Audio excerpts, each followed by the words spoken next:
Okay, I want to take a few minutes to go over some class norms that we'll have while we're in virtual learning, and a lot of them we're going to have in our actual classroom too when we're back on campus.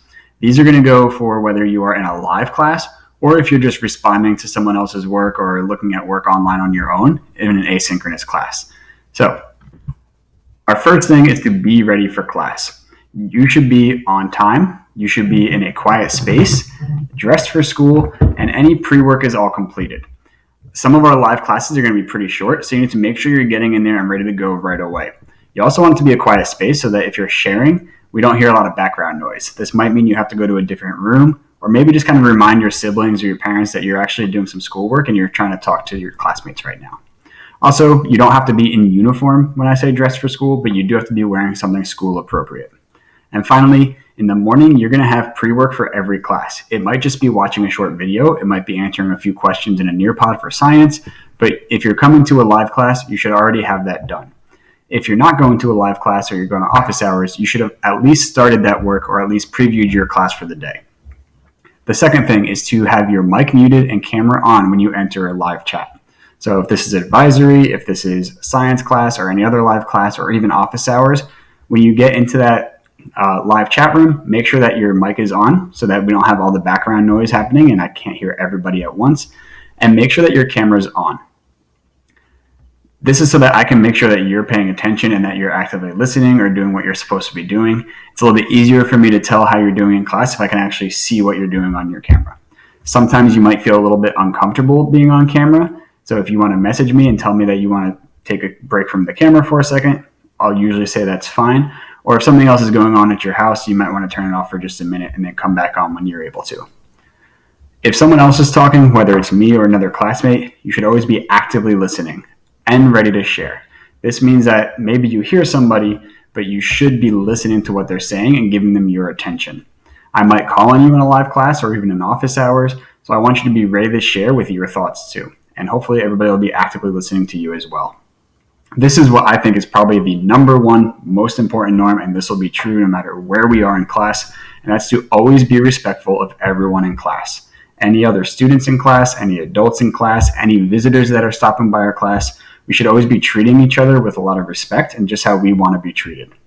And finally, ask for help when you need it. If you're confused, type in the chat that you have a question. If you need help, come to office hours or message me a comment while you're doing your work so I can see what you need help with. But don't ever be afraid to ask for help. One of the biggest parts of science is learning from mistakes and getting better from them. So that's what I want to make sure you're doing while you're in class with me. All right, we are going to have some virtual hand signs as well. Just like when we're in school, we'll use these so that we don't need to interrupt when we want to share something or when we need something. One that's going to be the same as it is in school is that bathroom sign. So if you have to go to the restroom during our classes and you really can't hold it, just hold this up for a couple seconds so that I can see why you're leaving camera. If I see your fingers up like this, I might give you a thumbs up, I might nod, I might not see it right away, but that means you can take a couple minutes and just jump off camera, go do what you need to do, and come back as soon as you can. If someone shares something that maybe you have a different idea about, or maybe they share an answer that you disagree with, we're going to use pretty much the same thing we would do in school as well. So if you were at KIPP last year, you might know this, but just kind of like a disagree. This was our disagree shakes last year, and this means that you maybe have a different opinion or a different answer than your teammate. So if you're disagreeing, I might ask you why. I might just kind of take a poll in the room and see how many people disagree with that answer.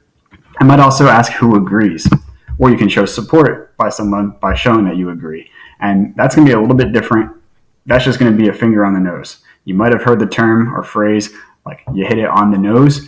That means you're right on exactly. And so you can just do this little on the nose symbol, and that'll show your teammates or show me that you agree with what they said. And our last one is if you want to share a question or share out an answer or have a question, you can just type it into the chat. And what that would look like is just typing in me if you want to share, or question if you have a question. If you just come off mute and start asking your question, it's going to be really hard for everyone to understand, for everyone to hear.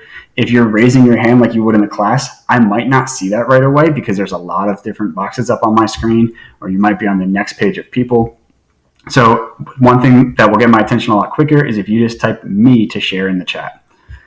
Same thing if you have a question. And if you still have questions afterwards, make sure you come to office hours and you'll use all of these same hand signals and norms there. All right, you're going to answer one quick question and just tell me which norm from our previous slide you can agree to, and we'll get a nice board going of everyone's answers in class, and then you can move on to the next slide.